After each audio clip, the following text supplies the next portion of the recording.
गोंदिया जिल्ह्यातील देवरी तालुक्यातील वडनेरा येथे दूषित पाणीपुरवठ्यामुळे अतिसाराची साथ पसरली असून 5 दिवसात 45 जण बाधित झाल्याची माहिती समोर येते आहे। तर उलटी आणि जुलाबाचा त्रास वाढल्यानंतर आरोग्य विभागाने गावात आरोग्य कॅम्प सुरू करून बाधितांवर उपचार सुरू केले आहे। सध्या परिस्थिती नियंत्रणात असल्याचे सांगण्यात येत आहे। तर आरोग्य विभागाच्या निर्देशानुसार दूषित पाणीपुरवठा करणाऱ्या टाकीचा पुरवठा बंद करण्यात आला पाहिजे। पाण्याच्या टाक्यांची नियमित साफसफाई होत नसल्याचा आरोप ग्रामस्थांनी केला आहे। जिल्हा आरोग्य अधिकाऱ्यांनी गावाला भेट देऊन टाक्या, पाईपलाईन आणि नळाची तातडीने स्वच्छता व दुरुस्ती करण्याच्या सूचना यावेळी ग्रामपंचायतील दिल्या आहेत। हे नाव गणेशराम जयपाल चाकाटे, वडेगाव, ग्रामपंचायत वडेगाव। आम्ही टोल्यावरती राहतो आणि ह्या ठिकाणी पाण्याच्या 2 टंक्या आहेत। त्या टंक्या साफसुथरं नसल्या कारणानं त्यांच्यापासून रोगराई पसरली।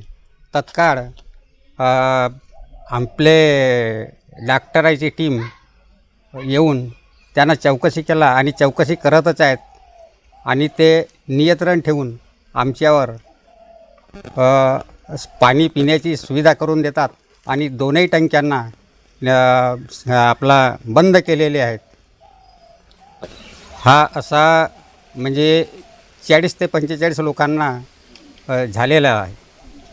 हा, इथं सर म्हणजे नाही का 4 लोकांना लागण झाली होती संडास उलटीची।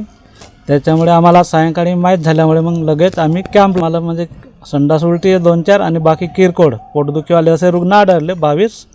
मग सर्वांना उपचार करण्यात आला आणि पाण्याचं शुद्धीकरण करून घेण्यात आला त्यांच्यामार्फत, ग्रामपंचायतमार्फत। आणि एक पाणी टाकी जे दूषित याचं होतं ते बंद करण्यात आला।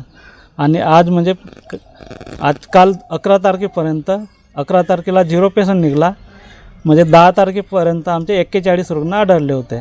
आज पुन्हा आम्ही कॅम्प लावलेला आहे 12 तारखेला आणि आता 7 आटोक्यात आहे। एकच टंकी जे मेन आहे ते टंकी सील केला नाही। मग सोलर पंप आहेत, त्यातला पाणी वीजसाठी चालू आहे आणि सोलर पंपचे जे बोर आहेत त्यांचा डेली म्हणजे क्लोरिनेशन करण्यात येत आहे। गाववाल्यांना दवंडीद्वारे आम्ही माहिती देण्यासाठी सांगितलं की बा तुम्ही गरम पाणी करा, उकळा पाण्याला आणि मग थंड झाल्यावर पिण्यासाठी वापरा।